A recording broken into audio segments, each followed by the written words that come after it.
Okay okay friend, कल हम लोग फर्स्ट टॉपिक पे देखा था बेसिक करंट का कि कैसे हम लोग उससे basic formula current I is equal to D Q by D T पे हम लोग कैसे बहुत सारे न्यूमेरिकल किए थे। ओके, इसका डिफरेंशियल फॉर्म, इंटीग्रल फॉर्म, जैसे total charge is equal to integration of I of T dot D T.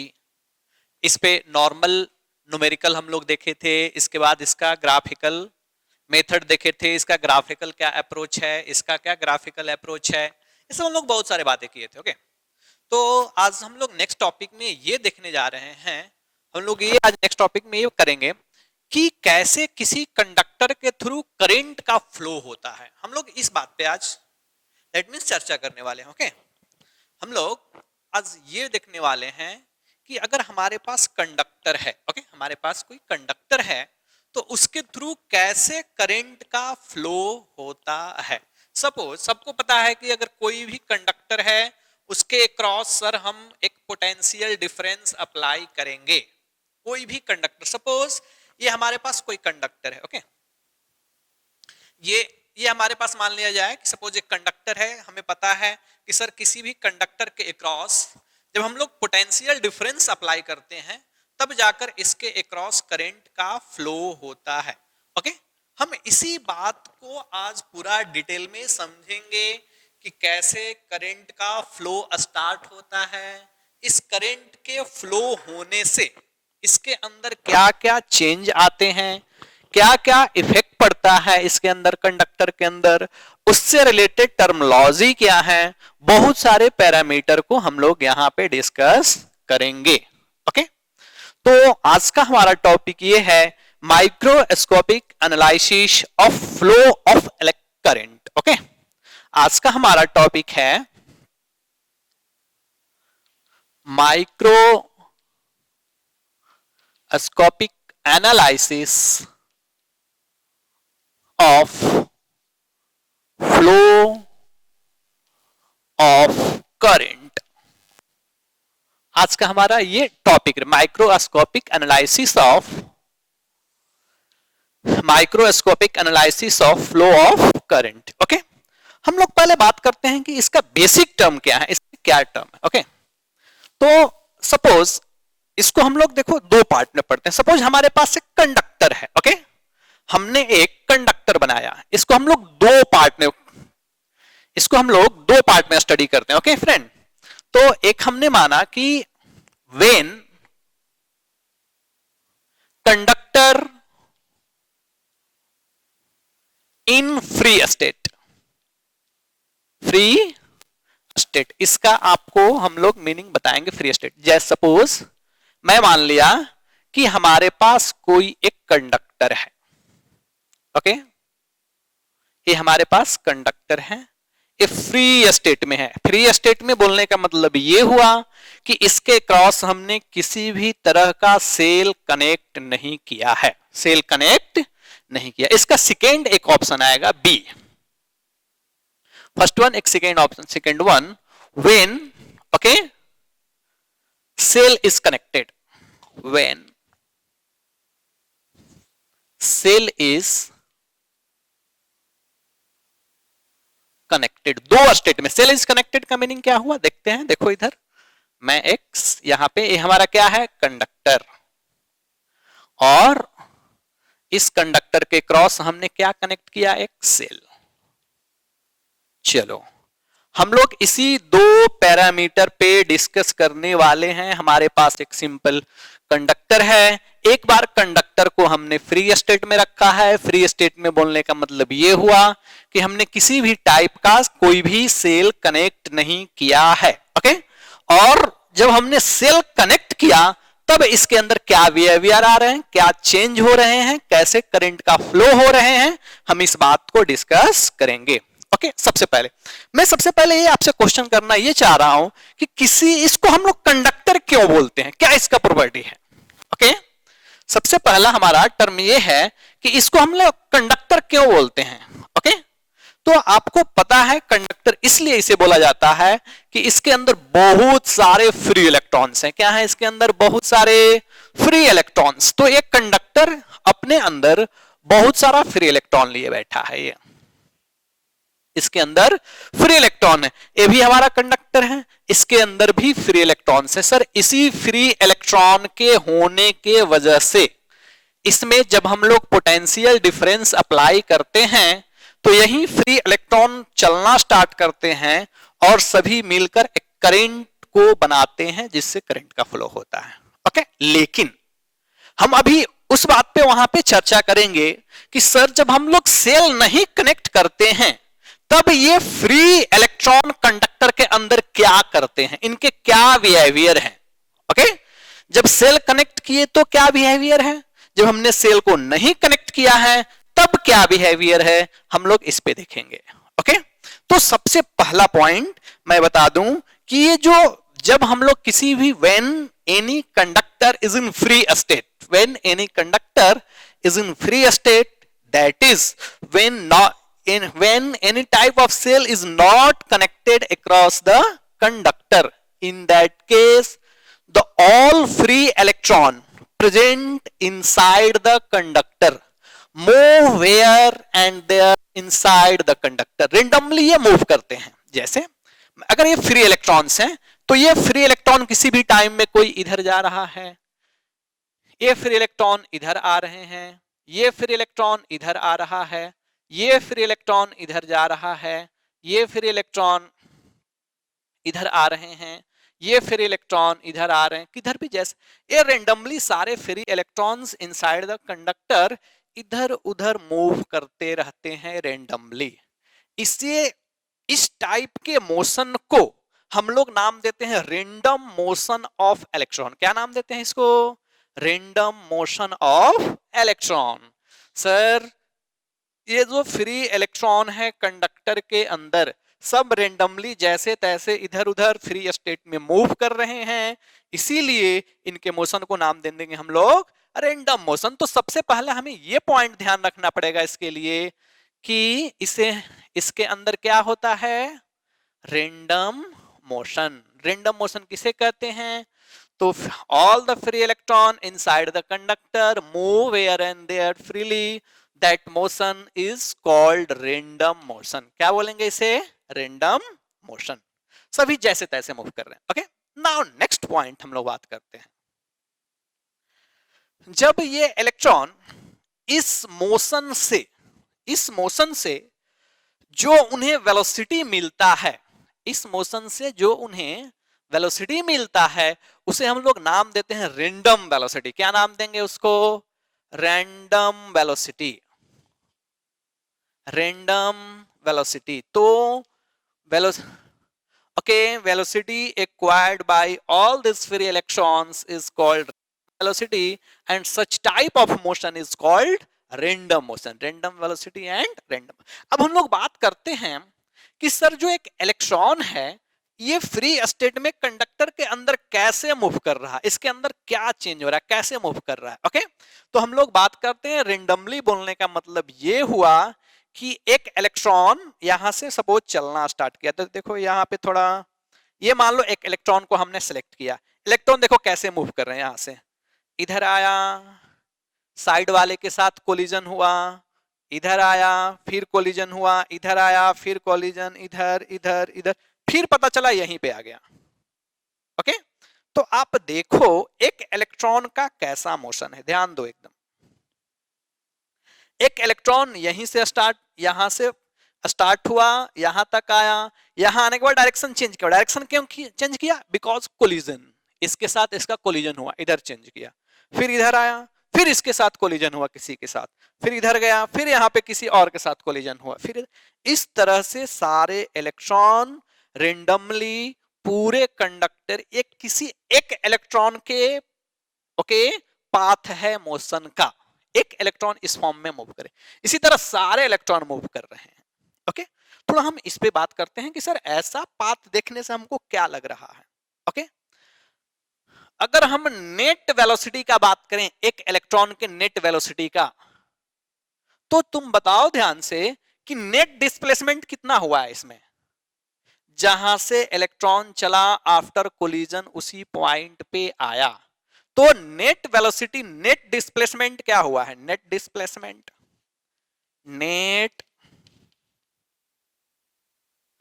Displacement is equal to, अब समझो जब नेट डिस्प्लेसमेंट जीरो हुआ तो नेट वेलोसिटी क्या हुआ, net velocity, net random velocity क्या हुआ, ये वेलोसिटी क्या हो गया, नेट रैंडम वेलोसिटी जीरो। देखो एक तुमसे मैं बहुत ही इंपॉर्टेंट एक क्वेश्चन करने जा रहा हूं, आप सही से उसका जवाब दोगे और समझोगे क्या है। मैं हमको सर हमने लास्ट क्लास ये पढ़ा था कि rate of flow of charge, rate of flow of charge carry A current, उसको हम लोग करंट बोलते हैं सर। किसी भी कंडक्टर के अंदर अगर चार्ज का फ्लो हो तो वो चार्ज क्या बनाएंगे, करंट। ओके, अब हम बात करते हैं कि सर इसके अंदर जो इलेक्ट्रॉन है सब मूव कर रहे हैं, तो क्या करंट बना रहे होंगे ये, एक करंट पर, एक सिंपल सा क्वेश्चन फ्री स्टेट में है। एक हमने कंडक्टर लिया, सपोज मान लो ये कॉपर वायर है, ओके कॉपर वायर है, इसके अंदर फ्री इलेक्ट्रॉन्स में कोई इधर जा रहा है, कोई इधर जा रहा है, इधर जा रहा है, इधर जा रहा है, तो rate of flow of charge is called current. तो क्या इस अपने अंदर करंट बना रहे होंगे क्या कोई, अब तो डाउट वाला क्वेश्चन है सर ये, कि ये करंट बना, हमें पता है कि rate of flow of charge is called current, लेकिन क्या फ्री स्टेट में अगर मैं किसी कंडक्टर को लूं तो क्या इससे करंट हम लोग मेजर करेंगे, तो क्या इसमें करंट फ्लो होगा, करंट बताएगा, क्या आंसर होगा इसका, जी कोई भी करंट नहीं बताएगा। इवन आफ्टर सारे इलेक्ट्रॉन इसके अंदर मूव कर रहे हैं फिर भी कोई करंट इसके अंदर नहीं होगा। अब क्यों नहीं होगा, इसके पीछे लॉजिक क्या है, तो net random velocity of all electron is zero, जितने भी इलेक्ट्रॉन हैं सभी का random velocity, net random velocity क्या है, जीरो। जब नेट रैंडम वेलोसिटी जीरो है तो किसी भी इलेक्ट्रॉन का मोशन नहीं है, जब किसी भी इलेक्ट्रॉन का मोशन नहीं है तो नेट करंट क्या होंगे, जीरो, कोई भी करंट का फ्लो नहीं होगा। इसीलिए फ्री स्टेट में किसी भी कंडक्टर से इलेक्ट्रॉन मूव करते हैं, उसके अंदर नो डाउट इलेक्ट्रॉन मूव करेंगे, बट उससे करंट का फ्लो नहीं होगा। क्यों नहीं होगा, कि नेट रैंडम वेलोसिटी क्या होगा, जीरो, उसकी वजह से कोई भी करंट का फ्लो नहीं होगा। ओके, अब आते हैं हम इसके नेक्स्ट पॉइंट पे, इसके वजह से नेट करंट क्या होगा, जीरो, कोई भी करंट का फ्लो नहीं होगा, इसीलिए नेट कोई भी करंट नहीं फ्लो होता। ओके, नाउ नेक्स्ट पॉइंट, अगर मैं बात करूं जितने भी इलेक्ट्रॉन्स हैं सब इलेक्ट्रॉन, आप समझो एक इलेक्ट्रॉन यहां आया, यहां पहले से इलेक्ट्रॉन कोई मूव कर रहा था उसके साथ कोलिजन हुआ, फिर कोई इलेक्ट्रॉन इधर आया उसके साथ कोलिजन हुआ, तो एक हमारे पास इंपोर्टेंट टर्म आता है जो कि हमारे लिए बहुत ही इंपॉर्टेंट है कि before collision all electron move on a straight line path. कैसा पाथ फॉलो करते हैं, स्ट्रेट लाइन फॉलो करते हैं। Okay, before collision all electron follow, all electron move on a straight line path। बात समझ में आया मैंने कुछ क्या बताया, कि कोलिजन होने से पहले जितने भी इलेक्ट्रॉन्स हैं सब कैसे पाथ पे मूव करते हैं, स्ट्रेट लाइन पाथ पे। आपको याद रखना है कब, जब कोई भी सेल कनेक्ट नहीं हो तब, लेकिन जब सेल कनेक्ट करके हम बात करेंगे तो पूरी तरह से ये कोई भी कॉन्सेप्ट काम नहीं करेगा, सब चेंज हो जाएगा। बट हम लोग डिस्कस कर रहे हैं बिफोर कनेक्शन ऑफ सेल। अगर सेल नहीं कनेक्ट करते हैं तो कंडक्टर के अंदर क्या क्या चेंज आ रहे हैं, क्या क्या बिहेवियर हो रहे हैं इसके। ओके, नाउ नेक्स्ट पॉइंट, हम लोग इससे रिलेटेड एक नेक्स्ट पॉइंट बात करते हैं, हमको याद रखना है कैसे पाथ पे मूव करेगा, स्ट्रेट लाइन पाथ पे। ओके, नाउ इसका नेक्स्ट टर्म क्या है, चलो देखो इधर हम लोग इसका नेक्स्ट टर्म बात करते हैं, तो इसका नेक्स्ट कॉन्सेप्ट मैं ये बोल सकता हूं, the time gap between two successive collision between the electron. Time gap देखो क्या है, एक हमारा टर्म है, इससे रिलैक्सेशन टाइम, जिसे हम लोग क्या नाम देते हैं, टाओ। ओके, रिलैक्सेशन टाइम क्या है, तो time gap between two successive collision of electron, इससे हम लोग बोलते हैं एवरेज टाइम गैप। इसको क्या बोलते हैं हम लोग, average time gap. Average time gap between two collision, average time gap between two successive collision is called, क्या नाम देंगे उसे, रिलैक्सेशन टाइम। एक हमारे लिए बहुत ही इंपॉर्टेंट पैरामीटर है रिलैक्सेशन टाइम, जिसको कि हम लोग आगे आने वाले ओके क्लास में और डिटेल में देखने वाले, हमारे लिए बहुत इंपॉर्टेंट फैक्टर है। हम लोग अभी भी इसे देखेंगे, ऐसा कुछ नहीं है, लास्ट में हम इसे थोड़ा सा और एक्सप्लेन करेंगे। ओके, ये इस तरह से।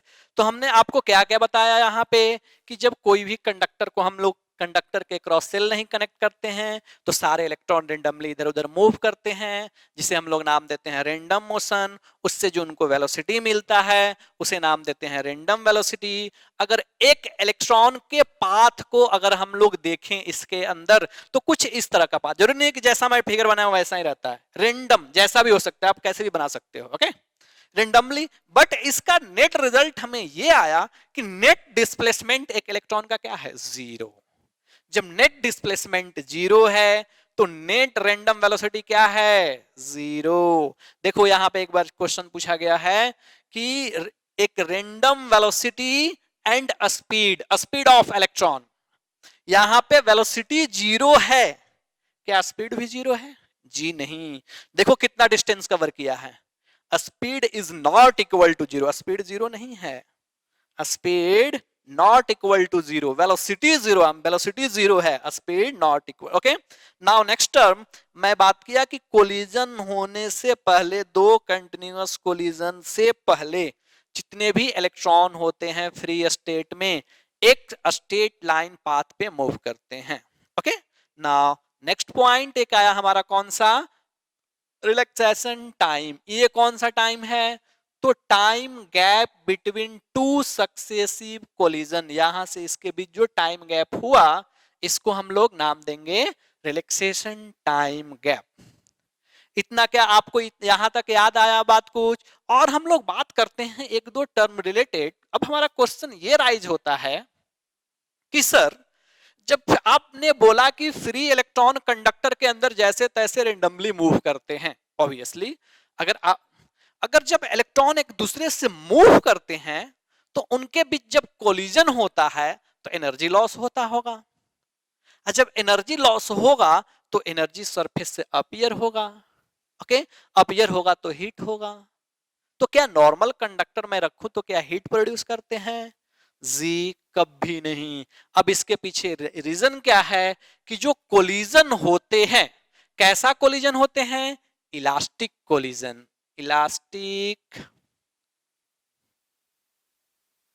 Elastic collision electron, elastic collision होने के मतलब no loss of energy, no loss of, no loss of energy. देखो सारा पॉइंट में केवल एक कंडक्टर फ्री स्टेट में होता है तो कितना फेनोमेनन करता है मैं उसको एक्सप्लेन कर रहा हूं, बात समझ में आया। जो ये कोलिजन होते हैं इलेक्ट्रॉन के बीच, कैसे कोलिजन होते हैं, इलास्टिक कोलिजन होते हैं। ओके, इलास्टिक कोलिजन होने से क्या होता है, किसी भी टाइप के एनर्जी का लॉस नहीं होता है। और इलास्टिक कोलिजन के लिए एक और इंपॉर्टेंट पैरामीटर ये है कि इसके मोमेंटम क्या होते हैं, momentum is conserve due to elastic collision, there is no loss of energy. First point, there is a no loss of energy, and second point इसका ये हुआ, momentum is conserve, momentum is conserved. Okay, यानी kinetic energy आप याद किए हैं क्या, p² upon 2m। p क्या है, p क्या है, मोमेंटम।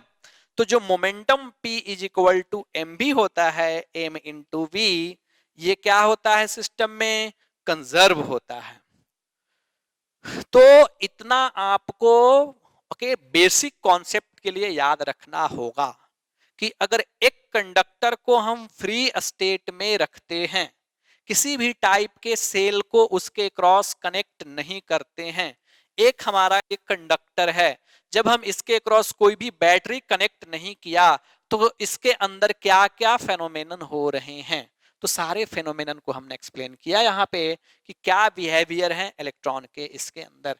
तो आपको सबसे इंपॉर्टेंट एक दो कॉम्पिटिटिव के लिए याद रखना होगा कि नेट रेंडम वेलोसिटी 0 होता है, क्यों होता है, ओके क्योंकि नेट डिस्प्लेसमेंट 0 होते हैं, इसी की वजह से नेट करंट 0 होते हैं, बट स्पीड 0 नहीं होते, डिस्टेंस डिस्प्लेसमेंट 0 है, डिस्टेंस 0 नहीं है। ओके इसका नेक्स्ट कॉन्सेप्ट याद रखना है कि सारे इलेक्ट्रॉन स्ट्रेट लाइन पाथ पे मूव करते हैं।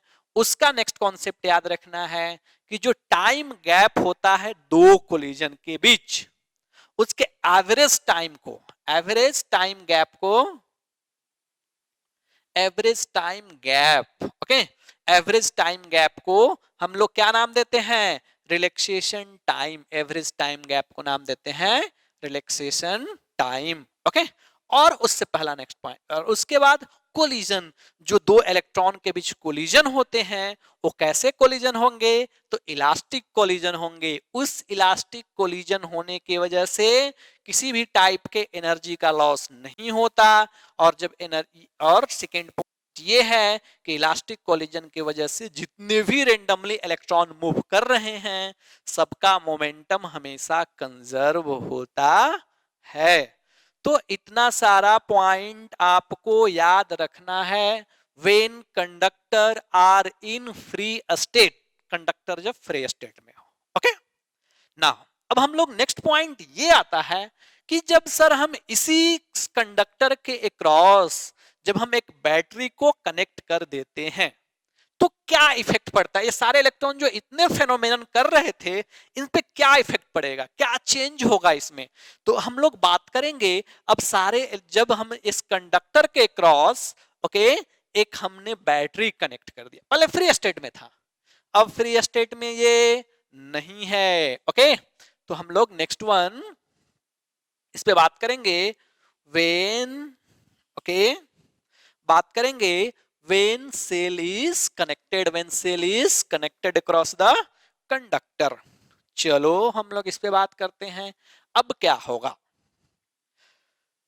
तो उससे पहले हम बात कर रहे हैं कि जितने भी इलेक्ट्रॉन सब यहां पे रेंडमली जैसे तैसे मूव कर रहे थे, जब हमने कोई सेल अप्लाई किया, सेल मींस क्या, एनर्जी। सेल क्या है, ये जो हम लोग सेल एनर्जी का सोर्स है। ओके तो जैसे ही अप्लाई करते हैं जो इलेक्ट्रॉन रेंडमली इधर उधर मूव करते हैं, वो एक फोर्स लगने की वजह से, थोड़ा सा हम लोग आप जब पढ़े होंगे इलेक्ट्रोस्टैटिक्स उसमें एक फॉर्मूला पढ़े होंगे F is equal to Q A. कौन सा formula, F is equal to Q A. तो मैं बता दूं कि जब हम लोग कोई पोटेंशियल डिफरेंस किसी भी सेल के क्रॉस प्रोड्यूस करते हैं तो वो potential difference across the cell एक इलेक्ट्रिक फील्ड क्रिएट करता है। क्या क्रिएट करता है, इलेक्ट्रिक फील्ड। देखो इस डायरेक्शन में ऐसा इलेक्ट्रिक फील्ड क्रिएट करता है। ये electric field E is equal to होते हैं V इंटू इलेक्ट्रिक फील्ड इस डायरेक्शन में ओके V बाई L, यहाँ पे इलेक्ट्रिक फील्ड क्रिएट करेंगे। देखो ये जब हम लोग वोल्टेज कनेक्ट करेंगे तो अक्रॉस द सेल ये वोल्टेज क्या क्रिएट करेगा, इलेक्ट्रिक फील्ड। ओके और इस इलेक्ट्रिक फील्ड के वजह से ये जितने भी इलेक्ट्रॉन्स हैं जो रेंडमली जैसे तैसे रेंडमली मूव कर रहे थे उन पे F is equal to Q E एक फोर्स लगना स्टार्ट होगा। F इज इक्वल टू क्या, Q E. F is equal to Q E. इस इलेक्ट्रिक फील्ड के वजह से एक इस पे फोर्स लगना स्टार्ट होगा और जो रेंडमली मूव कर रहे थे वो अपने आप को एक पर्टिकुलर फैशन में, एक पर्टिकुलर डिजाइन में अपने आप को अरेंज करेंगे और अरेंज करने के बाद एक पर्टिकुलर डायरेक्शन में चलना स्टार्ट करेंगे। ओके, जब ये पर्टिकुलर डायरेक्शन में चलना स्टार्ट करेंगे तो उस समय जो उनके ओके वेलोसिटी होंगे, जो उस समय उनके मोशन होंगे, हम उसको नाम देते हैं ड्रिफ्ट मोशन। ओके, उसको हम लोग क्या नाम देते हैं? Drift motion. देखो पहले क्या नाम दिए थे? Random motion. अब जब हमने सेल कनेक्ट किया तो जब अपने आप को force F is equal to Q E force लगने के वजह से अपने आप को एक पर्टिकुलर डायरेक्शन में अपने आप को अरेंज किए, एक अपने डिजाइन अपने आप में बनाए और बनाने के बाद एक पर्टिकुलर डायरेक्शन में चलना स्टार्ट किए। इस टाइप के मोशन को हम लोग नाम देते हैं ड्रिफ्ट मोशन। क्या नाम देते हैं? Drift motion. अब इसे ड्रिफ्ट मोशन देखो, ये हमारे लिए बहुत ही इंपॉर्टेंट है। आगे हम इस पे बहुत चर्चा करने वाले हैं ड्रिफ्ट मोशन पे। ओके, अब मैं बात करूं कि इससे जो वेलोसिटी मिलेगा, इस फैशन को, इस टाइप के मोशन को हम लोग नाम देते हैं ड्रिफ्ट मोशन। लेकिन इस मोशन के वजह से जो उन्हें वेलोसिटी मिलेगा हम लोग क्या नाम देंगे? Drift velocity. एक बार मैं डिफाइन कर दूंगा, आप लिख लेना ड्रिफ्ट वेलोसिटी। तो एक तरह से ड्रिफ्ट वेलोसिटी क्या है? This is the average velocity acquired by all electron in steady state when potential difference is applied across a conductor. जब हम लोग किसी भी कंडक्टर के अक्रॉस पोटेंशियल डिफरेंस अप्लाई करते हैं तो सारा इलेक्ट्रॉन का एक स्टेडी स्टेट में जो एक पर्टिकुलर डायरेक्शन में फ्लो होता है अप्लाई होने के बाद, उसे हम लोग नाम देते हैं ड्रिफ्ट वेलोसिटी। और इस तरह के मोशन को हम लोग नाम देते हैं क्या? Drift motion, drift velocity. चलो और हम लोग और इसमें पॉइंट याद करते हैं। नेक्स्ट पॉइंट ये है कि क्या इसमें सर इलेक्ट्रॉन पाथ कैसा कवर करते हैं? ओके, इसमें इलेक्ट्रॉन कैसा पाथ कवर करते हैं? क्या ये ड्रिफ्ट वेलोसिटी अभी जीरो होगा? जी नहीं, अभी ड्रिफ्ट वेलोसिटी जीरो नहीं होगा। बिकॉज जो इलेक्ट्रॉन में अभी कुछ ना कुछ डिस्प्लेसमेंट जरूर होगा। जैसे इधर आया फिर इधर गया फिर इधर आया, मतलब यहां देखो इतना जरूर डिस्प्लेसमेंट हुआ इसके अंदर, यहां तक रुका। तो इस पर्टिकुलर डिस्प्लेसमेंट रहने के वजह से अभी इसका वेलोसिटी जीरो नहीं हुआ। पहले डिस्प्लेसमेंट क्या होता था? जीरो। उसके वजह से रैंडम वेलोसिटी क्या होते थे? जीरो। इसीलिए कोई नेट करंट फ्लो नहीं होता था। लेकिन अभी इस केस में इलेक्ट्रॉन के पास थोड़ा सा डिस्प्लेसमेंट है तो रैंडम वेलोसिटी कभी जीरो नहीं, रैंडम वेलोसिटी कभी जीरो नहीं होगा, कुछ ना कुछ वैल्यू होगा। अब हम बात करते हैं कि क्या सर अभी इस केस में इलेक्ट्रॉन का जो पाथ होता है वो पाथ कैसा होता है इलेक्ट्रॉन का? तो हमें याद रखना होगा कि बिफोर इसमें भी इलेक्ट्रॉन एक दूसरे के साथ कोलिजन करते हैं। जब एक फोर्स लगता है तो सारे इलेक्ट्रॉन देखो इस डायरेक्शन में सब चलना स्टार्ट करेंगे, अपने आप को अरेंज करेंगे और स्टेडी स्टेट में एक पर्टिकुलर डायरेक्शन में चलना स्टार्ट करेंगे। देखो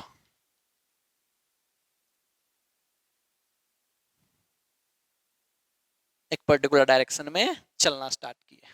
ओके, तो इसको अभी नेट ये हो गया। ओके, इसका जो पाथ होगा कैसा पाथ होगा? Parabolic path. चलो हम लोग बात करते हैं पैराबोलिक पाथ। आपको ध्यान रखना है दोनों पॉइंट। देखिए जब हमने सेल नहीं कनेक्ट किया था तो कैसे पाथ पे जा रहा था? स्ट्रेट लाइन पाथ पे ये। लेकिन जब हमने सेल कनेक्ट कर दिया तो कैसे पाथ पे जा रहा है? पैराबोलिक पाथ पे। ओके, रैंडम वेलोसिटी हो गया, पैराबोलिक पाथ हो गया। नाउ नेक्स्ट वन, इसके नेक्स्ट पॉइंट पे चलते हैं। जब हम लोग सेल कनेक्ट करते हैं तो क्या होता है? ओके, जब इलेक्ट्रॉन जब चलना स्टार्ट करते हैं, इलेक्ट्रॉन जब चलना स्टार्ट करते हैं तो जब इलेक्ट्रॉन चलना स्टार्ट करते हैं तो उनके अंदर कोलिजन होता है। उनके अंदर क्या होता है? कोलिजन। उस कोलिजन होने के वजह से उनका एनर्जी लॉस होता है। ओके, जो एनर्जी लॉस होता है वही एनर्जी उसके सरफेस से हीट के फॉर्म में अपीयर होता है। आपने जैसे हमने अपने प्रैक्टिकल लाइफ में एक दो एग्जांपल देखते हैं कि कोई अगर कंडक्टर है जिससे बहुत देर तक करंट का फ्लो हुआ, ओके, तो लाइट ऑफ करके जब आप कंडक्टर को टच करोगे तो थोड़ा बहुत वो हीट रहेगा, नॉर्मल टेम्परेचर, थोड़ा बहुत क्या रहेगा, हीट। तो हीट कैसे होता है? तो जो इलेक्ट्रॉन जब चलना स्टार्ट करते हैं तो उनका एक दूसरे में कोलिजन होता है, और जब एक दूसरे में कोलिजन होता है, कोलिजन होने की वजह से एनर्जी का लॉस होता है। और वहीं अभी पहले कौन सा होता था collision? Elastic collision, there is no loss of energy. लेकिन अभी इस केस में इलास्टिक कोलिजन नहीं होगा, सभी इलेक्ट्रॉन के बीच एनर्जी का लॉस होगा, और जो एनर्जी लॉस होगा वह एनर्जी कंडक्टर के सरफेस से हीट के फॉर्म में अपीयर होगा। यानी कि इसमें हम लोग लिख सकते हैं loss of energy loss of energy is equal to, क्या लिखेंगे, appear from the surface in the form of heat. Okay, appear from the surface in form of heat. अब पता चला कि कोई कंडक्टर हीट क्यों हो जाता है करंट के फ्लो होने की वजह से। यस सर, इलेक्ट्रॉन जब मूव करते हैं तो उनके बीच कोलिजन होता है, एनर्जी को लॉस करते हैं। कौन सा एनर्जी लॉस करेंगे? Generally kinetic energy. कौन सा एनर्जी? Kinetic energy. ओके, तो ये लॉस करते हैं, और लॉस करने से जो हीट, हमें पता है कि एनर्जी कैसा क्वांटिटी है, कंजर्व क्वांटिटी है, तो हीट के फॉर्म में यहां से सरफेस से अपीयर होगा। तो हमको लगेगा कि हमारा कंडक्टर क्या हो गया है, कंडक्टर हमारा हीट हो गया है। ओके, तो ये सब इंपोर्टेंट पैरामीटर है जो आपको याद रखने होंगे कि जब सेल कनेक्ट करते हैं तो होता क्या है।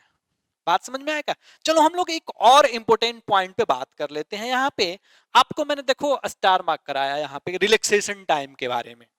ओके, रिलैक्सेशन टाइम के बारे में हमने स्टार, इसको थोड़ा सा हम पढ़ लेते हैं। ओके, देखो इसके बारे में आपको इतना ही ध्यान रखना है।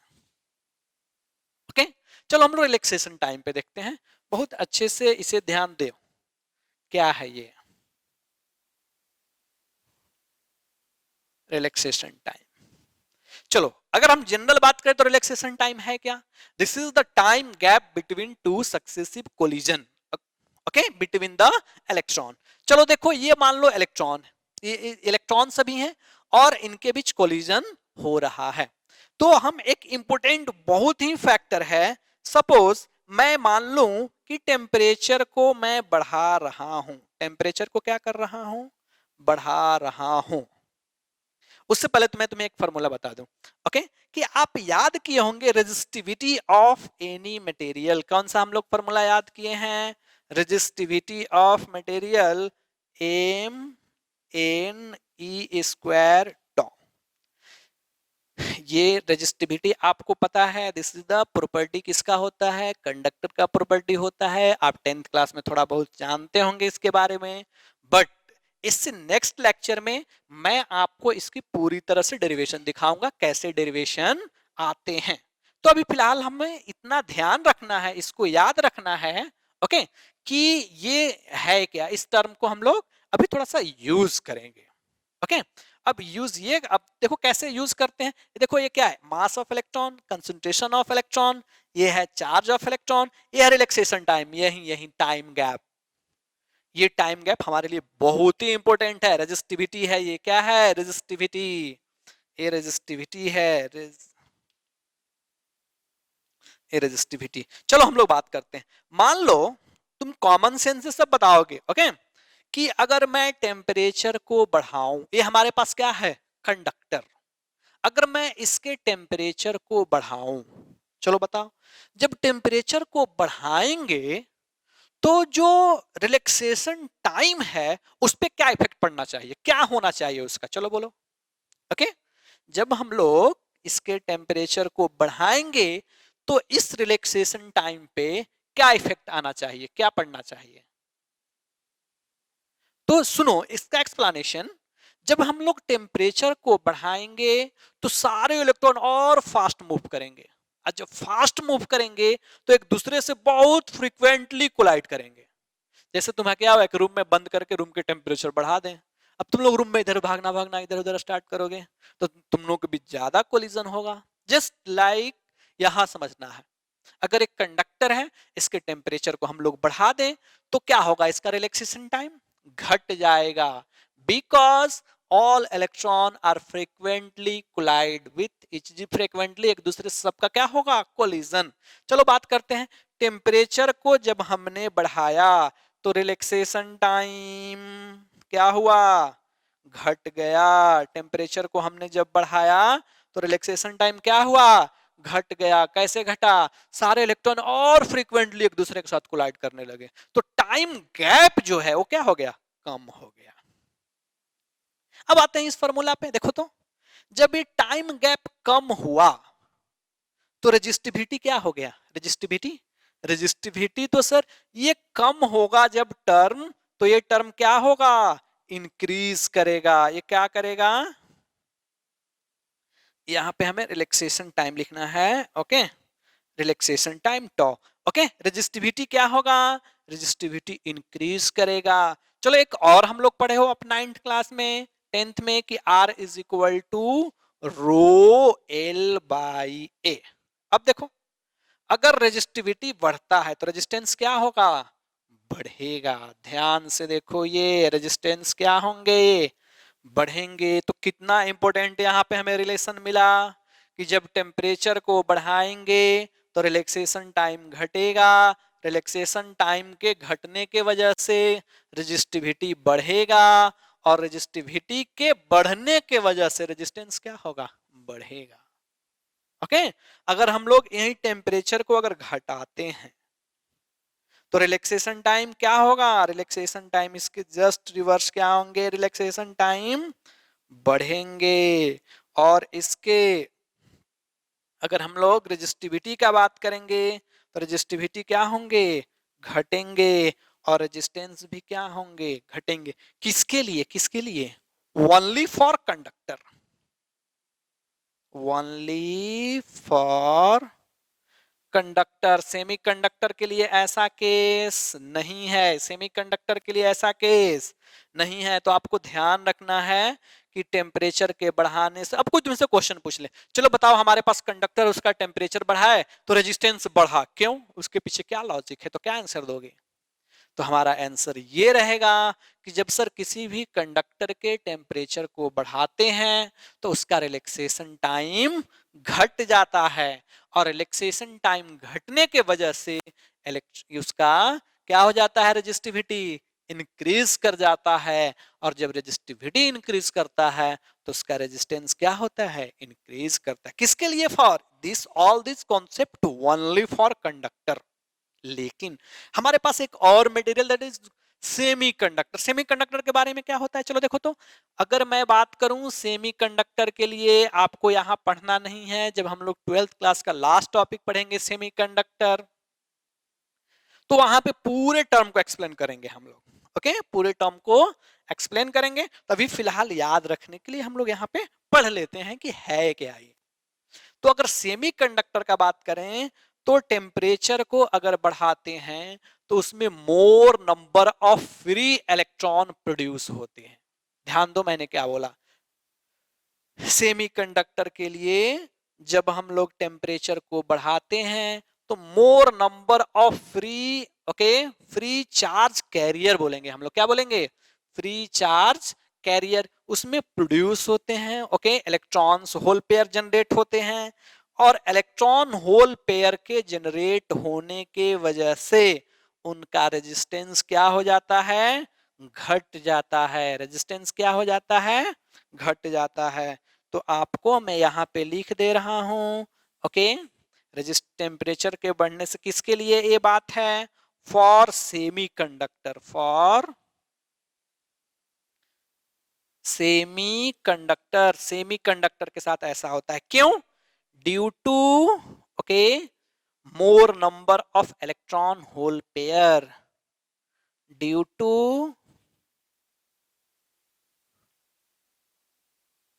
Generation of electron hole pair.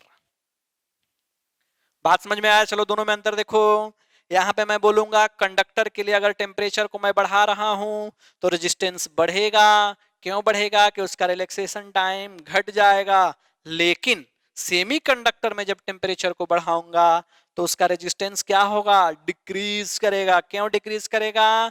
Due to more number of electron hole pair. जब टेम्परेचर बढ़ाते हैं तो सेमी कंडक्टर के अंदर इलेक्ट्रॉन होल पेयर का जो बॉन्डिंग होता है उसको बोलते हैं कोवैलेंट बॉन्ड। और कोवैलेंट बॉन्ड ब्रेक होता है और कोवैलेंट बॉन्ड ब्रेक होने से क्या जनरेट होते हैं? इलेक्ट्रॉन होल पेयर जनरेट होते हैं। उसके वजह से उनकी कंडक्टिविटी बढ़ जाती है और जब कंडक्टिविटी बढ़ जाती है तो ऑब्वियसली रेजिस्टेंस पे क्या इफेक्ट पड़ेगा? डिक्रीज कर जाएगा। ओके फ्रेंड्स, तो इतना आपके दिमाग में बहुत अच्छे से बैठना चाहिए। मैंने सारे टर्म को एक्सप्लेन कर दिया है।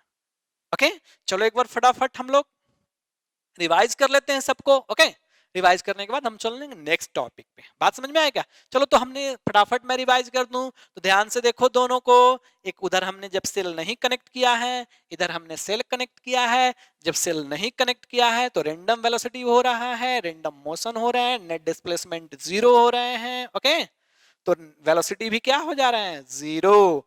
बिफोर कोलिजन कैसे पाथ को कवर कर रहे हैं? स्ट्रेट लाइन पाथ को। ये कैसे पाथ को कवर कर रहे हैं? पैराबोलिक पाथ, कर्व पाथ जिसे बोलते हैं। कैसा पाथ? कर्व पाथ, पैराबोलिक, वो स्ट्रेट लाइन पाथ।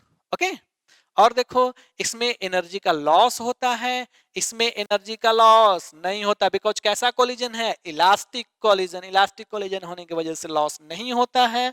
और इसमें एनर्जी का लॉस होता है। जो लॉस होता है सरफेस के हीट के फॉर्म में ये अपीयर होता है। ओके, इस फॉर्म में जब यहाँ इलास्टिक कोलिजन होता है तो क्या होता है? ये मोमेंटम भी कंजर्व होते हैं सारे फ्री इलेक्ट्रॉन के। बात समझ में आया? कुछ फ्री इलेक्ट्रॉन के मोमेंटम भी कंजर्व होते हैं। ओके, अगर रिलैक्सेशन टाइम का बात करें तो जो एवरेज टाइम गैप है दो इलेक्ट्रॉन के बीच कोलिजन का, उसका थोड़ा सा हमने एक्सप्लेनेशन यहां दिया है कि जब टेम्परेचर को बढ़ाएंगे तो सारे इलेक्ट्रॉन फ्रीक्वेंटली एक दूसरे के साथ कोलाइड करेंगे तो उनका रिलैक्सेशन टाइम घटेगा और रिलैक्सेशन टाइम घटने की वजह से रेजिस्टिविटी बढ़ेगा और रेजिस्टेंस भी बढ़ेगा। किसके लिए? For conductor. ओके, और उसी तरह जस्ट इसके रिवर्स, लेकिन जब हम सेमी कंडक्टर के लिए बात करें तो टेम्परेचर के बढ़ाने से कोवैलेंट बॉन्ड ब्रेक होते हैं, मोर number of electron hole pair generate होते हैं जिसके वजह से उनका कंडक्टिविटी बढ़ जाता है और कंडक्टिविटी बढ़ने के वजह से रेजिस्टेंस जो है वो घट जाता है। तो आपको मैं बता दूं इससे बहुत हमेशा क्वेश्चन पूछा जाता है, आप हमेशा इसको अच्छे से रट लेना। ये बहुत ही इंपॉर्टेंट यहाँ पे आपको मैंने एक्सप्लेनेशन दिया है, ये आपको अच्छे से याद हो। अब देखो इसमें सबसे इंपॉर्टेंट फैक्टर आया, हम लोग करंट को फ्लो कराते हैं। फ्लो किसके वजह से हो रहा है? ड्रिफ्ट वेलोसिटी के वजह से। तो अब ड्रिफ्ट वेलोसिटी को हम पूरे टर्म में अब पूरे अच्छे से ड्रिफ्ट वेलोसिटी को एक्सप्लेन करने वाले हैं। Because drift velocity he of velocity है जो हमें करंट प्रोवाइड करता है। नॉट इक्वल टू जीरो, वो तो सर जीरो हो जा रहा है, ये नॉट इक्वल टू जीरो है। यही हमें सब कुछ प्रोवाइड करता है, करंट प्रोवाइड करता है, इसके डिफरेंट पैरामीटर हमें प्रोवाइड करता है जो कि हमें इसका डेरिवेशन बहुत अच्छे से आना चाहिए। बात समझ में आया कुछ? तो हम लोग नेक्स्ट कॉन्सेप्ट में देखेंगे कि ड्रिफ्ट वेलोसिटी क्या है, उसको ड्राइव कैसे करते हैं, उसके डिफरेंट पैरामीटर और क्या क्या है। ओके, तो और हम लोग देखते हैं नेक्स्ट अपने टॉपिक में किसके? ड्रिफ्ट वेलोसिटी के बारे में। Okay, thank you. और देखते हैं। ओके फ्रेंड, तो हम लोग जस्ट प्रीवियस टॉपिक में देखे थे ड्रिफ्ट वेलोसिटी के बारे में कि सबसे इंपॉर्टेंट पॉइंट हमारा था ड्रिफ्ट वेलोसिटी। दैट मीन्स जब हमने देखा था कि जब किसी टाइप के सेल को हम लोग नहीं कनेक्ट किए थे, ओके, जब सेल को नहीं कनेक्ट किए थे तो वहां पे इलेक्ट्रॉन के पास कैसा मोशन था? Random motion. उससे जो वेलोसिटी मिला कैसा वेलोसिटी था? Random velocity. जब हम लोग कंडक्टर के क्रॉस सेल कनेक्ट कर दिए उस केस में इलेक्ट्रॉन के पास कैसे वेलोसिटी आ गया? Drift velocity. वही वेलोसिटी है जो किसके लिए रिस्पॉन्सिबल है, flow of current inside the conductor, उसी वेलोसिटी के वजह से ओके कंडक्टर के अंदर करंट का फ्लो होता है। इसीलिए ड्रिफ्ट वेलोसिटी को हमें बहुत अच्छे से जानना होगा, बिकॉज हमारा टॉपिक का नाम है करंट। तो करंट कैसे स्टार्ट हो रहा है फ्लो होना, इस बात को हमें अच्छे से जानना होगा। ओके तो हम लोग बात करते हैं किस पे, ड्रिफ्ट वेलोसिटी पे। Okay drift velocity, drift drift velocity. Okay drift velocity. Okay drift velocity हम लोग कैसे, ऑब्वियसली हमने मान लिया, देखो कैसे डेरिवेशन करते हैं ड्रिफ्ट वेलोसिटी के बारे में, कि हमारे पास एक कंडक्टर है।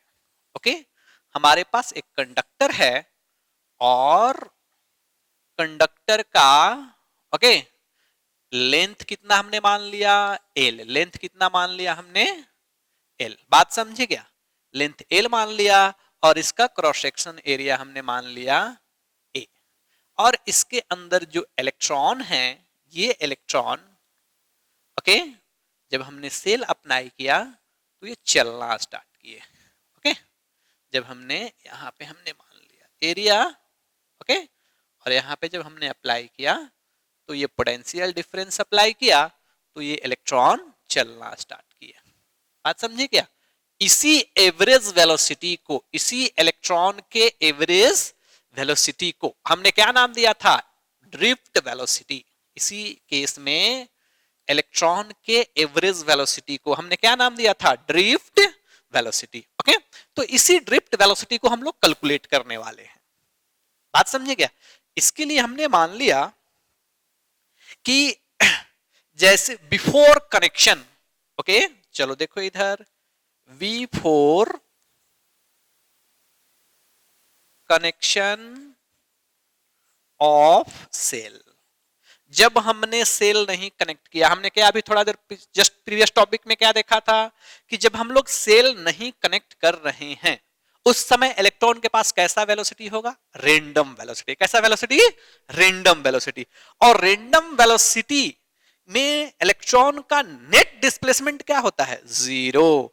जब नेट वेलोसिटी, जब नेट डिस्प्लेसमेंट जीरो होते हैं तो नेट वेलोसिटी भी क्या होंगे, रेंडम वेलोसिटी जीरो। तो हम लोग मान लेंगे हमारे पास बहुत सारे इलेक्ट्रॉन है, तो मैं मान सकता हूं कि पहले इलेक्ट्रॉन का वेलोसिटी u1 है, दूसरे इलेक्ट्रॉन का वेलोसिटी इनिशियल u2 है ओके और तीसरे का u3 है, चौथे का इसी तरह हम लोग एट ओके लेट हम लोग क्या मान लेंगे, initial velocity of first electron, initial velocity of second electron, initial velocity of third electron, इसी तरह initial velocity of n electron, initial velocity of n electron upon average। Average हम लोग क्या मानेंगे, zero.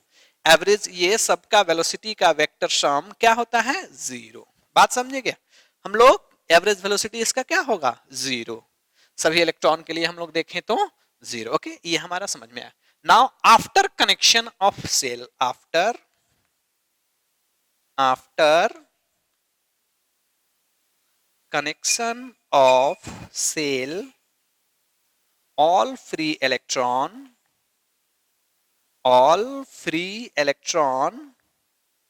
okay experience an electric force,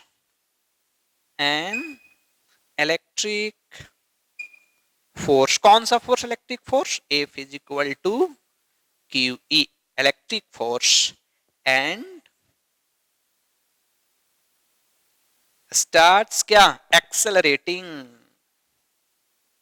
अब आप ही बताओ, किसी भी चार्ज पे, किसी भी सिस्टम पे फोर्स लगेगा तो फोर्स लगने से वो क्या होंगे, एक्सेलरेट होंगे। फोर्स लगने से क्या होंगे, एक्सेलरेट। तो जैसे ही हमने बैटरी कनेक्ट किया, बैटरी कनेक्ट करने के बाद जितने भी फ्री इलेक्ट्रॉन्स हैं सब पे क्या लगने लगा, फोर्स। फोर्स, इलेक्ट्रिक फील्ड किधर क्रिएट होगा, इस डायरेक्शन में। ओके इलेक्ट्रिक फील्ड क्रिएट हुआ और सब पे क्या लगने लगा, फोर्स। फोर्स लगने लगा तो सभी फोर्स लगने से सब में क्या आ गया, एक्सेलरेशन। तो हम लोग बात करते हैं कितना एक्सेलरेशन आया, चलो बात करते हैं, that is F is equal to कितना होता है, M into F is equal to कितना, फोर्स क्यू ई।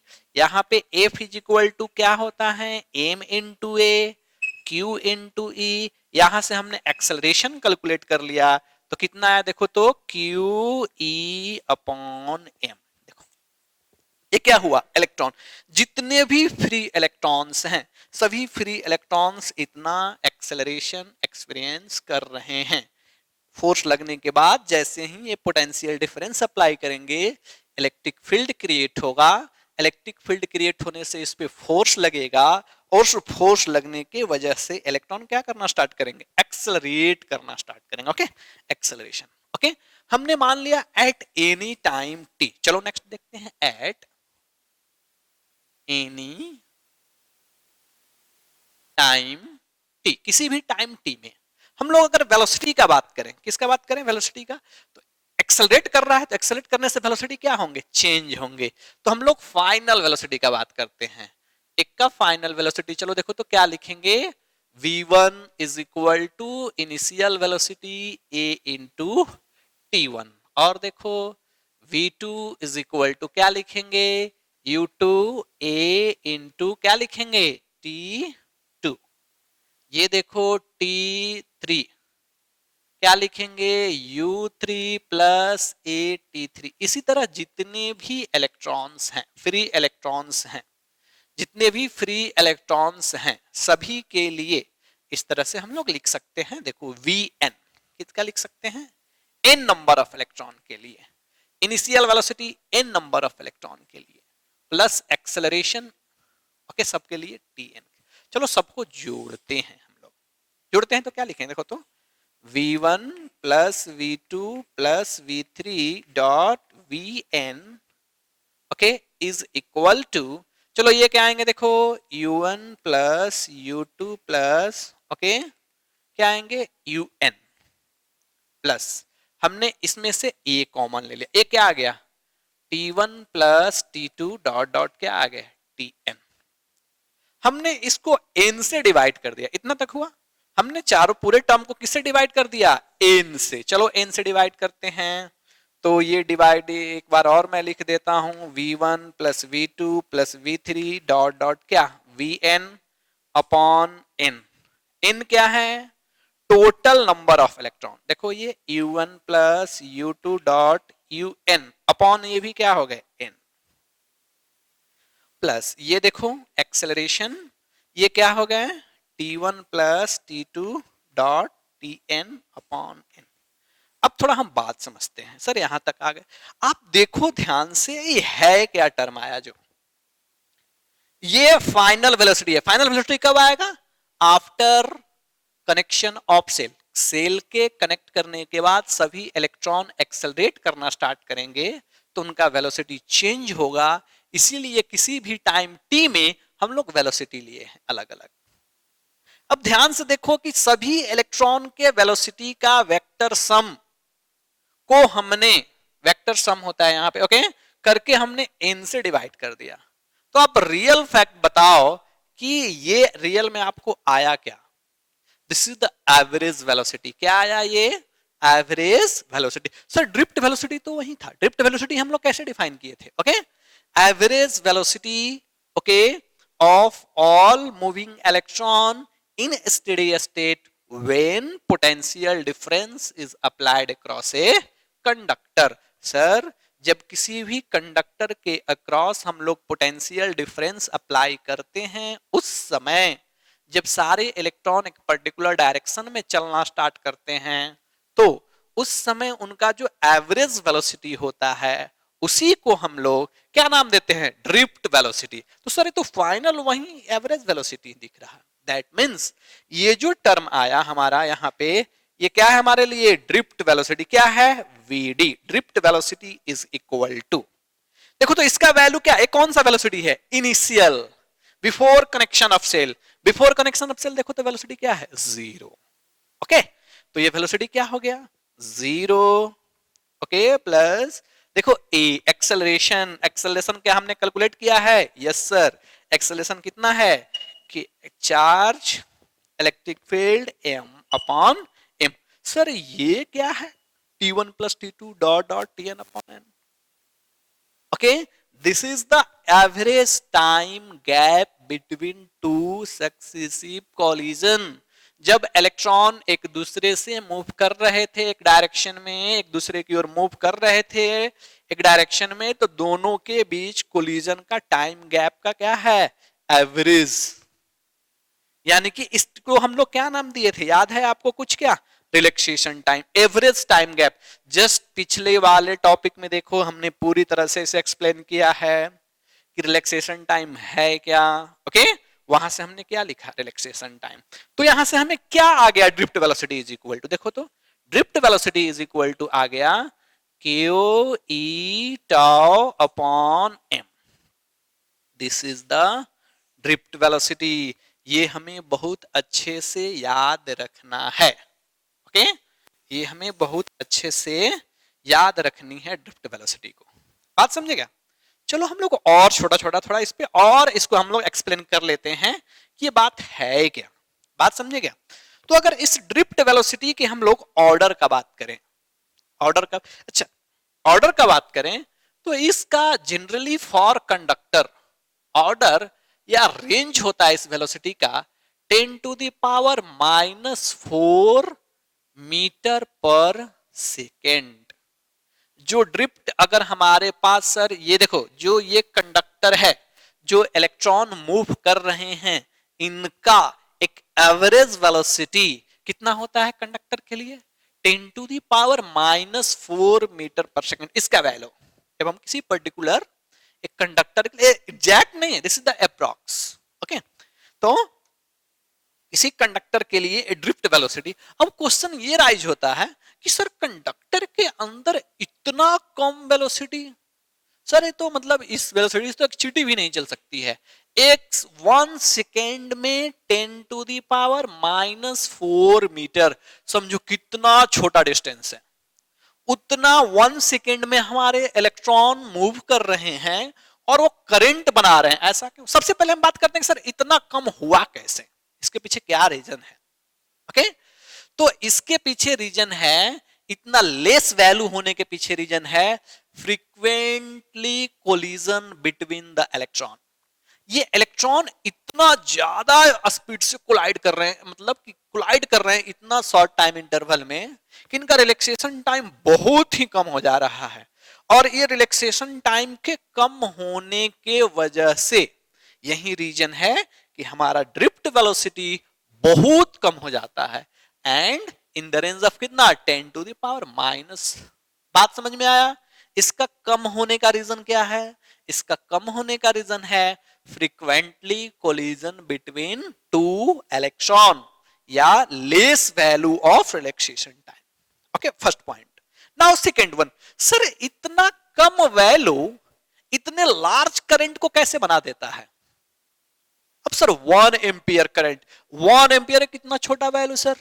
अब बात करें 1 एम्पियर 2 एम्पियर करंट, इतना छोटा वैल्यू उतना बड़ा करंट कैसे बना रहा है? तो इसके पीछे रीजन है presence of large number of electron. आपको मैं बता दूं कि अगर हमारे पास देखो, ओके, डेंसिटी, अगर कोई कंडक्टर है, देखो अगर कोई कंडक्टर है 1, देखो कितना रेंज होता है, मैं आपको लिख के बता रहा हूं, 10 टू द पावर 22 पर सेंटीमीटर क्यूब। क्या मीनिंग हुआ कि सर 1 सेंटीमीटर लंबा अगर ले लिए, 1 सेंटीमीटर चौड़ा ले लिए हम लोग, 1 सेंटीमीटर ऊंचाई वाला कोई अगर कंडक्टर सिलेक्ट किए, ओके, 1 सेंटीमीटर क्यूब, तो इसके इतने छोटे से कंडक्टर के अंदर कितना इलेक्ट्रॉन आएगा, 10 टू द पावर 22 इलेक्ट्रॉन आएंगे।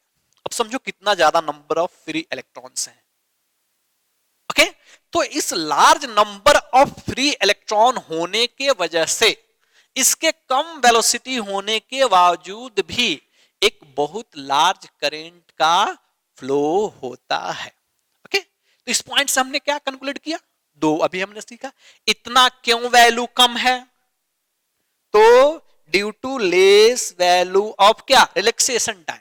रिलैक्सेशन टाइम क्यों कम है, बिकॉज सारे इलेक्ट्रॉन फ्रीक्वेंटली कोलाइड कर रहे हैं एक दूसरे के साथ, तेजी के साथ। ओके अब सेकेंड पॉइंट ये कि सर इतना कम velocity 1 ampere current 2 ampere 10 ampere इतना बड़ा करंट कैसे बनाता है? तो due to presence of large number of free electrons, उसके अंदर फ्री इलेक्ट्रॉन्स की संख्या बहुत ज्यादा है, उसकी वजह से लार्ज करंट का फॉर्मेशन करते हैं। क्या यहां तक क्लियर हुआ सब बात? ओके हमेशा याद रखना ऑर्डर इसके रेंज में होते। और छोटा छोटा हम लोग पॉइंट बात कर लेते हैं। एक छोटा सा पॉइंट इससे हम लोग इसी फॉर्मूला से लाते हैं। आपके पास एक न्यू टर्मिनोलॉजी आया, वो कहलाता है मोबिलिटी। क्या कहलाता है? मोबिलिटी। चलो देखो थोड़ा सा इसे देख लेते हैं। मोबिलिटी, मोबिलिटी क्या है सर? तो इसे हम लोग डिफाइन करते हैं drift velocity per unit electric field. कैसे डिफाइन करते हैं? Drift velocity per unit electric field. आप कैसे लिखो? देखो तो म्यू इज इक्वल टू, हमने बोला drift velocity per unit electric field. Sir इसका फॉर्मूला कहां से? थोड़ा इधर ध्यान दो, इधर ध्यान दो। देखो तो drift velocity per unit electric field, क्या इलेक्ट्रिक फील्ड को इधर ले जाएंगे तो क्या बन जाएगा? Drift velocity per unit electric field. चलो देखो तो ड्रिफ्ट वेलोसिटी पर यूनिट, वहां पे वैल्यू पुट करते हैं, यहाँ पे इसको यहां शिफ्ट करते हैं तो क्या आ जाएगा? Charge upon relaxation time upon M. This is the drift velocity. ये क्या बताता है? ड्रिफ्ट वेलोसिटी जनरली एबिलिटी बनाता है चार्ज कैरियर का कि कैसे कंडक्टर के अंदर मूव कर सकते हैं charge carrier. Sir charge carrier क्या क्या होते हैं? It is the ability to move the charge carrier inside the conductor is called mobility. ध्यान से सुनो, ability to move the charge carrier inside the conductor is called, क्या नाम देंगे? मोबिलिटी। डिफाइन कैसे करते हैं? तो drift velocity per unit electric field क्या देते हैं हम लोग? मोबिलिटी। बात समझे क्या? अगर हम इसका बात करें और देखो तो सबसे ज्यादा मोबिलिटी किसका होना चाहिए? बोलो। सबसे ज्यादा इलेक्ट्रॉन का मोबिलिटी होता है, इसके बाद होल्स का होते हैं। H stands for holes. Holes का कॉन्सेप्ट आप कहां सीखोगे? जब हम लोग पढ़ेंगे क्या? Semi conductor. Okay 12th class का लास्ट टॉपिक है आपका, वहां पे हम लोग सेमीकंडक्टर डिवाइस है, उसमें हम लोग देखेंगे होल्स क्या आता है, कैसे फॉर्मेशन होता है।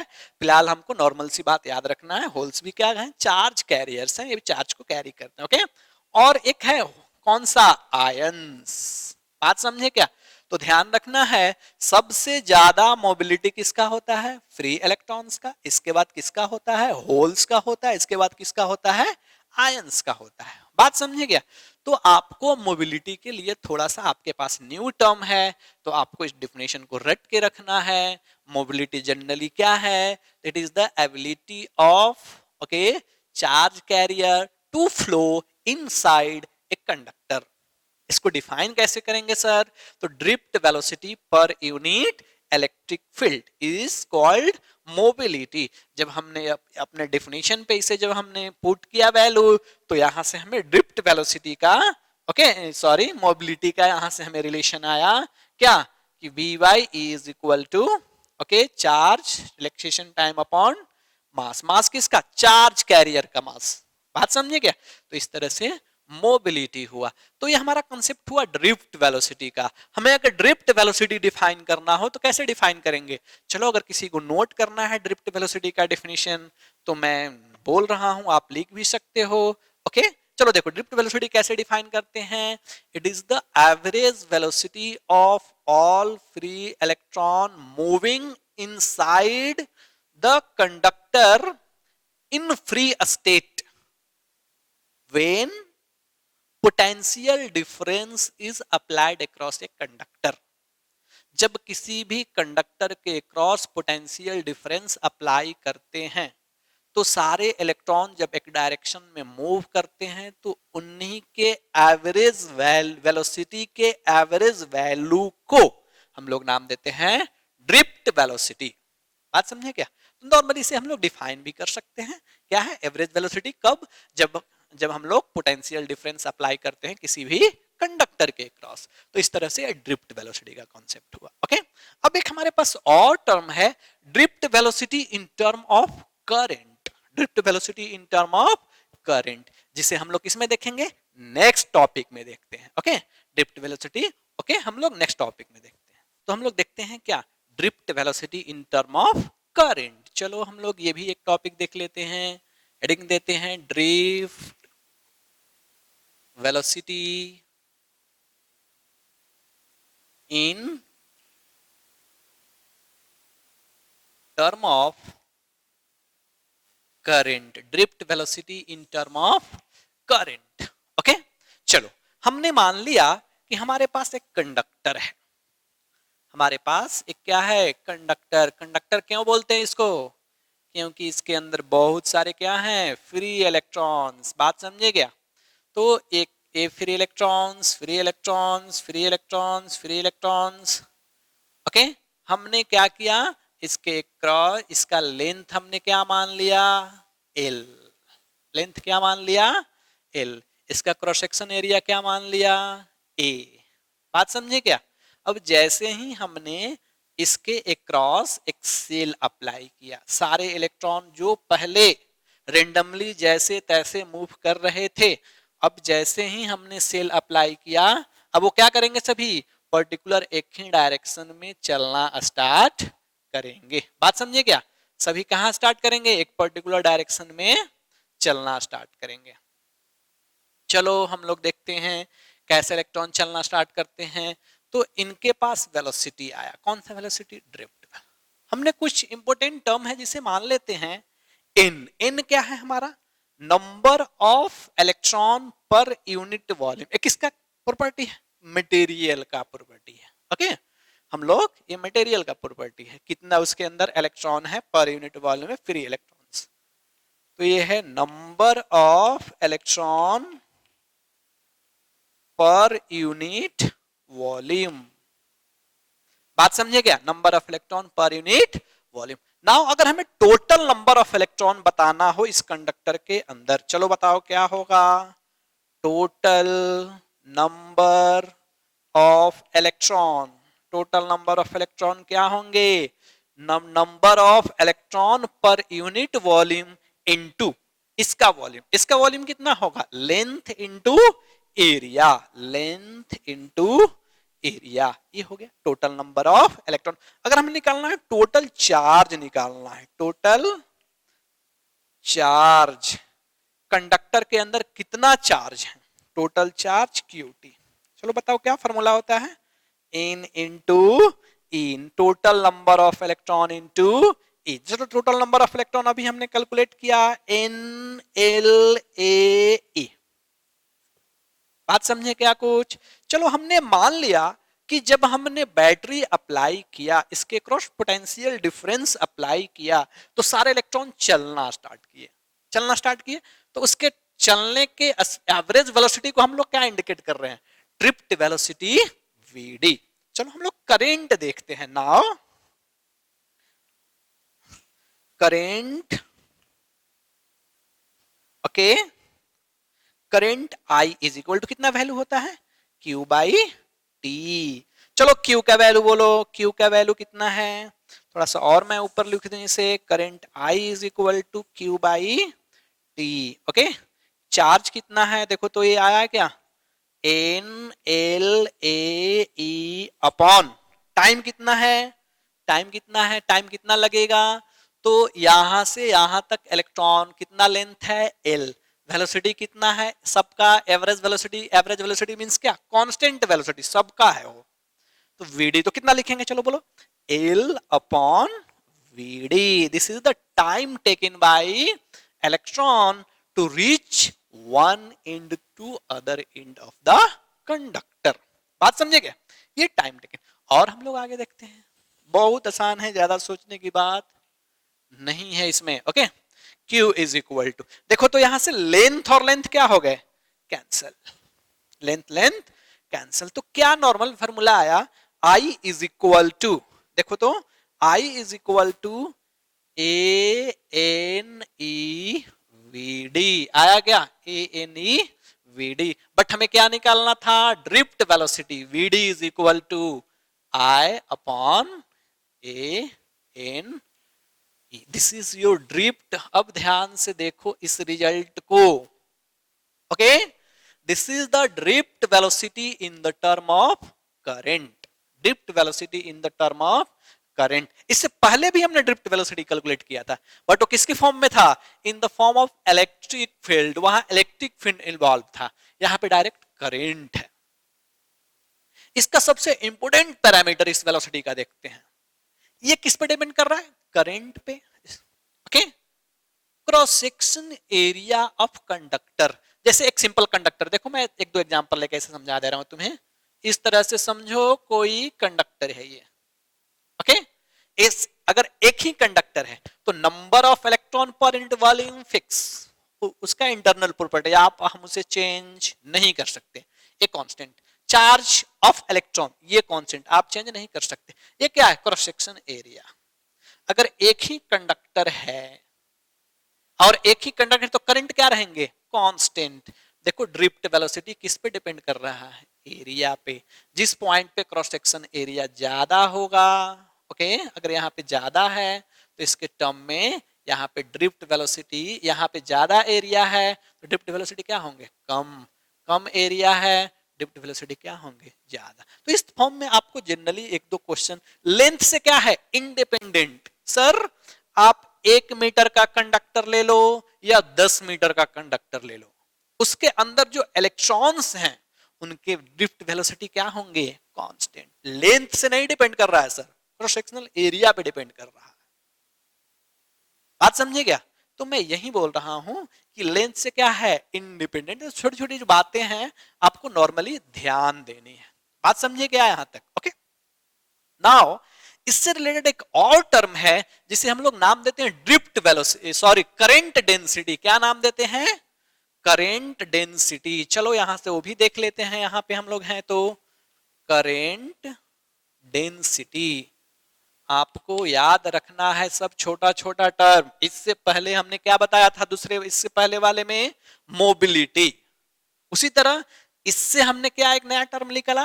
Current density. जितने भी छोटे छोटे टर्मोलॉजी हैं सब याद रखेंगे, तब जाकर कॉन्सेप्ट क्लियर होगा। तो उसमें ध्यान रखना है, उसमें थोड़ा सा स्ट्रेस देना है किस पे? मोबिलिटी पे। इसमें किस पे थोड़ा सा अलग पॉइंट पे स्ट्रेस देना है? किस पे? करंट डेंसिटी पे। बात समझे क्या? चलो हम लोग करंट डेंसिटी देखते हैं।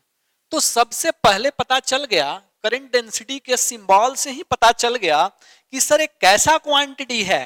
This is the vector quantity. कैसे पता चला सर? आपने एरो दिया है ऊपर, आपने ऊपर में क्या दिया है? एरो। तो पता चल गया कैसा वेलोसिटी है, सॉरी कैसा क्वांटिटी है? ओके, वेक्टर क्वांटिटी है। चलो हम बात करते हैं सर कैसे डिफाइन करेंगे इसे। ओके, तो हम लोग डिफाइन करते हैं करंट पर यूनिट एरिया। देखो ध्यान से मैं कैसे लिख रहा हूं, current per unit area. Area में कौन सा एरिया लेना है? परपेंडिकुलर। ये नहीं कि कोई भी एरिया ले लिए हम लोग, नहीं। मतलब कि अगर ऐसे कंडक्टर है तो ये नहीं कि ऐसे एरिया से, परपेंडिकुलर क्रॉस सेक्शनल एरिया। हम लोग क्या इसको लिखेंगे? Cross section area. Cross sectional area है ये per unit cross sectional area. बात समझे क्या? चलो इसमें आप अगर हम लिखते हैं करंट डेंसिटी, करंट डेंसिटी क्या लिखेंगे? करंट पर यूनिट एरिया लिखेंगे क्या? Current per unit area. अरे यहां मिलाओ तो देखो कुछ वैसा टर्म मिल रहा है, हमें मिल रहा है क्या? Current per unit area, current per unit area. Sir इधर जो n इंटू है ना, इसको शिफ्ट कर दो, इधर आप शिफ्ट कर दो, देखो क्या बन जाएगा? N E V D. Sir ये तो पूरा अच्छा हमें रिजल्ट मिल गया। क्या रिजल्ट मिला? Current density I upon A, current per unit area is equal to क्या? N E V D. N E V D. हमें ये टर्म याद रखने हैं करंट डेंसिटी के लिए। और देखो इसमें और छोटे छोटे term in vector form also. देखो also I is equal to current, vector form में हम लोग ए डॉट ए ऐसे भी डिफाइन करते हैं। सब फॉर्मूला यूज होते हैं आपको करंट बताने के लिए। करंट डेंसिटी पता हो तो करंट का और क्रॉस सेक्शनल एरिया का, सॉरी करंट डेंसिटी का और क्रॉस सेक्शनल एरिया का, ये क्या है, डॉट प्रोडक्ट। ध्यान देखो हमने दोनों वेक्टर क्वांटिटी है, करंट डेंसिटी भी वेक्टर क्वांटिटी, एरिया भी वेक्टर क्वांटिटी। इसको और हम लोग लिख सकते हैं, देखो तो current density into area into cos theta लिख सकते हैं क्या, in elementary form, in elementary form. Elementary form कब आएगा, जब हम लोग बनाएंगे एक दो वेरिएबल फॉर्म में क्या, न्यूमेरिकल्स। आप टेंशन ना लो, हम लोग थोड़ा देर पढ़ने के बाद सब पे न्यूमेरिकल करेंगे। डिफरेंशियल हम लोग छोटे छोटे, जब ये वेरिएबल हो जाए करंट डेंसिटी तो हम लोग इंटीग्रल फॉर्म का यूज करेंगे, अगर कांस्टेंट हो तो ये नॉर्मल वेक्टर फॉर्म यूज करेंगे, अगर ये वेरिएबल हो तो कौन सा फॉर्म, बात समझे क्या। और देखो यहाँ पे हम लोग एक दो और आपको अच्छा अच्छा टर्म मैं बता दूं थोड़ा सा, करेंट डेंसिटी। और देखो इसको हम ऐसे, फॉर अ सिंगल कंडक्टर, देखो फॉर सिंगल कंडक्टर हम लोग क्या लिख सकते हैं, देखो तो J into J, that means क्या, current density into A is equal to क्या हो जाएगा हमारा, आई करंट, जो कि एक सिंगल कंडक्टर के लिए क्या होगा, कांस्टेंट। जब कांस्टेंट हुआ तो क्या ऐसे लिख सकते हैं क्या, current density J1 A1 is equal to J2 A2। Sir ये आपने क्या लिख दिया, ओके ये है हमारा equation of continuity of current. Sir equation of continuity कहां पढ़े, कुछ याद आया क्या, इक्वेशन ऑफ कंटिन्यूटी हम पढ़े होंगे कहां, फ्लूइड मैकेनिक्स में। वहां पे सर फ्लूइड का फ्लो हो रहा था तो इक्वेशन ऑफ कंटिन्यूटी लिख रहे थे, यहाँ पे किसका फ्लो हो रहा है, करंट का फ्लो हो रहा है, इसीलिए इसके लिए equation of, this is the current के लिए ये है equation of, okay continuity, equation of continuity. बात समझे क्या। तो ये छोटे छोटे टर्म हैं जो आपको याद रखने हैं। फिर से मैं एक बार रिवाइज कर दूं कि पहले वाले इससे जस्ट हमने जब ड्रिफ्ट वेलोसिटी देखा उससे हमने कौन सा टर्म लाया था, मोबिलिटी, सब ध्यान रखना है, ओके। तो नेक्स्ट वन हमें ध्यान देना है किस पे, करेंट डेंसिटी पे। करेंट डेंसिटी क्या है, करेंट पर यूनिट एरिया, इसी से फॉर्मूला से हमने लाया NEVD। बात समझे क्या। तो आपको दो छोटे छोटे टर्म मिले हैं जो आपको हमेशा ध्यान रखना है, इसी से हमने क्या लाया, इसी को थोड़ा सा डिराइव कर दिया। तो इक्वेशन ऑफ कंटिन्यूटी किसके लिए है, करंट के लिए है ये, मतलब कि हम लोग जनरली क्वेश्चन इससे आते रहता है और शॉर्ट ऑब्जेक्टिव, तो आप थोड़ा सा ध्यान रखोगे तो बन जाएगा, ओके। तो इतना आप अच्छे से ध्यान रखो।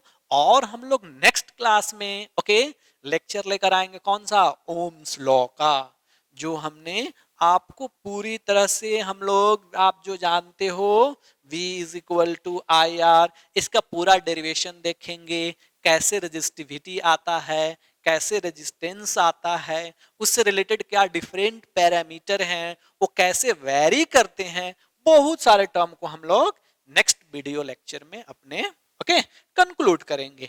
आप इतना वीडियो देखो और किसी भी टाइप का कहीं भी कुछ डाउट लगे, कुछ भी हो तो आप कमेंट करो नीचे, जरूर हम लोग रिप्लाई करेंगे। बात समझे क्या। तो देखो, एंजॉय करो, ओके, थैंक यू।